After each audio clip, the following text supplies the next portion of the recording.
Morning students. இன்றைக்கி 10th சிலபஸ்லேருந்து maths subject அதில் நம்ம ப்ராபபிலிட்டி பார்க்க போகிறோம். நிகழ்தகவு தமிழில் நிகழ்தகவு, இங்கிலீஷில் ப்ராபபிலிட்டி.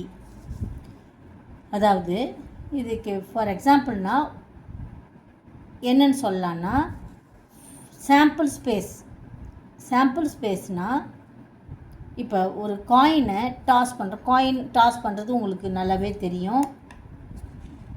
இந்த கிரிக்கெட் மேட்ச்சில் டாஸிங் தி காயின் ஃபஸ்ட்டு வரும். யார் பேட் பண்ணுறாங்க, யார் ஃபீல்டிங் அப்படின்னு சொல்லிட்டு. அந்த டாஸில் அந்த காயினில் ஹெட்டு ஒரு பக்கம் இருக்கும், டெய்ல் ஒரு பக்கம். இது எல்லாருக்குமே நல்லா தெரிஞ்ச விஷயம். ஒவ்வொரு டீமும் ஹெட்டு விழுந்தால் இது மாதிரி நான் ஃபீல்டு பண்ணுறேன், டெய்ல் விழுந்தால் நான் பேட் பண்ணுறேன்னு சொல்லிட்டு சொல்லிப்பாங்க. அதை செலக்ட் பண்ணுறதுக்காக, அதை சூஸ் பண்ணுறதுக்காக காயினை டாஸ் பண்ணுவாங்க. டாஸ்னால் மேலே தூக்கி போடுறது, சுண்டி கையில் வச்சு சுண்டி தூக்கி போடுறது. அப்போ ஒரு காயினை நம்ம டாஸ் பண்ணும்போது நம்மளுக்கு ஹெட்டோ அல்லது டெய்லோ ரெண்டு இதுதான் நம்மளுக்கு கிடைக்கும் விட. ஹெட் ஆர் டெய்ல், அதுதான் பாசிபிள் அவுட்கம்ஸ். அதாவது வெளிவரக்கூடிய கூறுவெளி, தமிழில் கூறுவெளின்னு சொல்லுவாங்க. எது? இந்த சாம்பிள் ஸ்பேஸை. அந்த கூறுவெளின்றது எஸ்ஸு, சாம்பிள் ஸ்பேஸ் கூறுவெளி. அதில் இருக்கிற இந்த பாயிண்ட்ஸ் இருக்கு இல்லையா, இந்த புள்ளிகள் H1 T1. ஹெச்னா ஹெட்டு, டீனா டெய்ல். இது கூறு புள்ளின்னுவாங்க. ஒரு காயினை டாஸ் பண்ணும்போது நம்மளுக்கு கிடைக்கக்கூடிய கூறு புள்ளிகள் ஹெட்டு ஆர் டெய்ல், ஹெட்டோ அல்லது டெய்லோ கிடைக்கும். இதை தான் நம்ம கூறுவெளின்னு சொல்லுவோம், சாம்பிள் ஸ்பேஸ். ஒரு காயினை டாஸ் பண்ணும்போது அதே டை பார்த்துருப்பீங்க. இந்த பாம்பு ஏணி படம் போட்டு அதில் டைஸ் உருட்டுவோம் இல்லையா, அந்த டை அதில் கனசதுர வடிவத்தில் இருக்கும் அல்லது கன செவ்வக வடிவத்தில் இருக்கும்.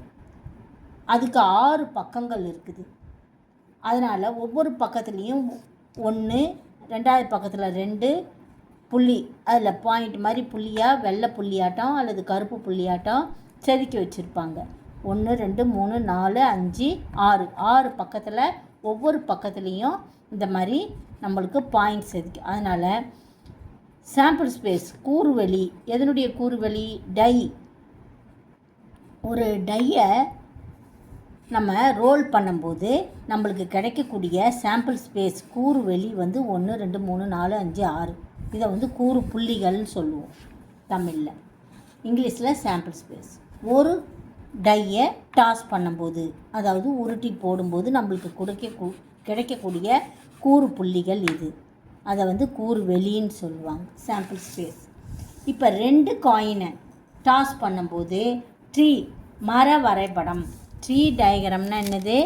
மர வரைபடம் தமிழில். மர வரைபடம் வரைக. 2 காயினை டாஸ் பண்ணும்போது இப்போ 2 காயின் படத்தை வரைஞ்சிப்போம். இது ஒரு காயின், இது ஒரு காயின், சரியா?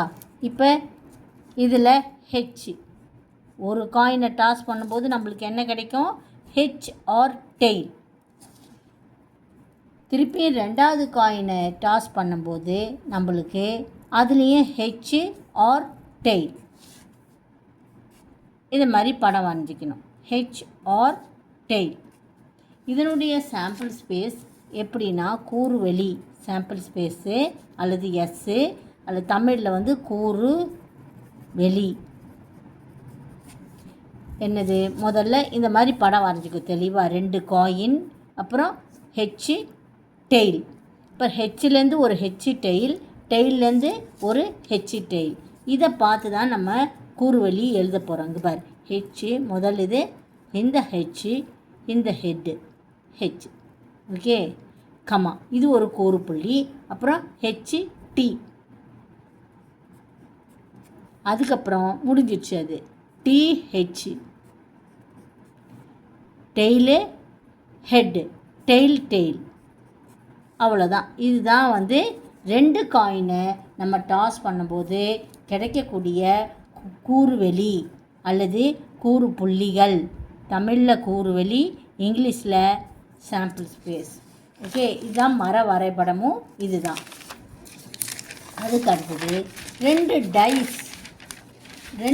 ஒரு டைஸை 2 பகடைகள் உருட்டும் போது, டைஸ்னால் என்னது? பகடை உருட்டப்படும் போது கிடைக்கும் கூறுவெளி.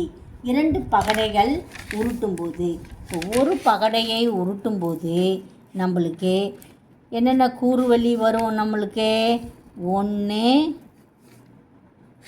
2 3 4 5 6. இப்போ இந்த ஒன்றுத்துலேயும் 2வது பகடையை இன்னும்போது ஒன்றுத்துலேயும் நம்ம 6 இது போடணும். நல்லா கவனிச்சிக்கோ. 6 கோடு. 1 2 3 4 5 6. இதே மாதிரி 2லேருந்து 6 கோடு. 3 4 5 6. 1 2 3 4 5 6. நல்லா நீட்டாக போட்டுக்கணும். 1 2 3 4 5 6. 1 2 3 4 5 6. அதே மாதிரி 4லேருந்து 1 2 3 4 5 6. 1 2 3 4 5 6. இப்போ 5லேருந்து 1 2 3 4 5 6. நான் இடத்துக்கு தகுந்த மாதிரி போட்டுக்கிறேன். நீட்டாக போட்டுக்கணும். 1 2 3 4 5 6. இப்போ இதை எப்படி எழுதலாம்? இது மர வரைபடம், கூறுவெளி. புக்கை பார்த்து கூட நீ நீட்டாக எழுதிக்கலாம். ஆனால் அதுக்கு ரொம்ப நேரம் ஆகும். அதனால் ஓரளவுக்கு நம்மளுக்கு புரிகிற மாதிரி இது மாதிரி நம்ம மர வரைபடம் வரைஞ்சிக்கணும். இதை எப்படி நம்ம செட்டுக்குள்ளே எழுதுறது அப்படின்றத பார்க்கலாம். இங்கே பாரு, நல்லா கவனிச்சிக்கோ. கூறுவெளி ப்ராக்கெட்டுக்குள்ளே சின்ன ப்ராக்கெட் போட்டுக்கணும். சின்ன ப்ராக்கெட் போட்டுக்கிட்டு நம்ம என்ன பண்ணணும்? 1 முதல்ல எடுத்துக்கணும். 1, 1. சின்ன ப்ராக்கெட்டை முடிச்சிடணும். 1, 1. 1 மட்டும் முதல்ல எடுத்துக்கிட்டு சின்ன ப்ராக்கெட் முடிச்சிக்கணும். அடுத்தது 1, 2 1, 3 1, 4 1, 5 1, 6. அடுத்தது கீழே 2 எடுத்துக்கோ. 2, 1 2, 2 2, 3. லைனாக எழுதிக்க வேண்டியதான். 2, 4 2, 5 2, 6. மூணாவது லைனில் 3, 1 சின்ன ப்ராக்கெட்டில் போடணும். 3, 2 3, 3 3, 4 3, 5 3, 6. அடுத்தது 4, 1 4, 2. பாரு, 4 எடுத்துக்கோ. 4, 1 4, 2. அதை தான் நான் எழுதிட்டு வரேன்.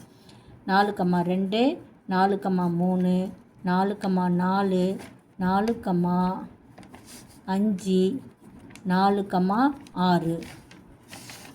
அடுத்தது 5, 1 5, 2 5, 3 5, 4 5, 5 5, 6. அடுத்தது 6வது இது 6, 1 6, 2 6, 3 6, 4 6, 5 6, 6. எவ்வளோ தான் சாம்பிள் ஸ்பேஸ். அதாவது 6 6 36. டோட்டல் வந்து NF எவ்வளவு? 6 × 6 36. இங்கே 6 இங்கேயும் 6. ஸோ 6 × 6 36. இதில் வந்து 2 காயின்ஸு நம்ம டாஸ் பண்ணும்போது நம்மளுக்கு கிடைக்கக்கூடிய என் ஆஃப் எஸ் நம்பர் ஆஃப் கூறுவெளி வந்து 4. 1 2 3 4. ஒரு காயினை இது பண்ணும்போது நம்பர் ஆஃப் எஸ் வந்து 2 ஹெச்சும் டியும். இதில் வந்து ஒரு டையை டாஸ் பண்ணும்போது நம்மளுக்கு என் ஆஃப் எஸ் வந்து 6. இதெல்லாம் மனப்பாடம் பண்ணிக்கணும். இதுக்கு 1 மார்க்கு. அதனால் இது எல்லா கணக்கும் இப்போ வர்ற கணக்குகளுக்கு இது பேசிக். இது நல்லா தெரிஞ்சு வச்சுட்டா நம்ம மேற்படி ப்ராபபிலிட்டி நிகழ்தகவுக்குரிய அனைத்து கணக்குகளையும் நம்ம போட்டு ப்ராக்டிஸ் பண்ணலாம். நன்றி ஸ்டூடெண்ட்ஸ். அடுத்த வீடியோவில் நம்ம பார்க்கலாம்.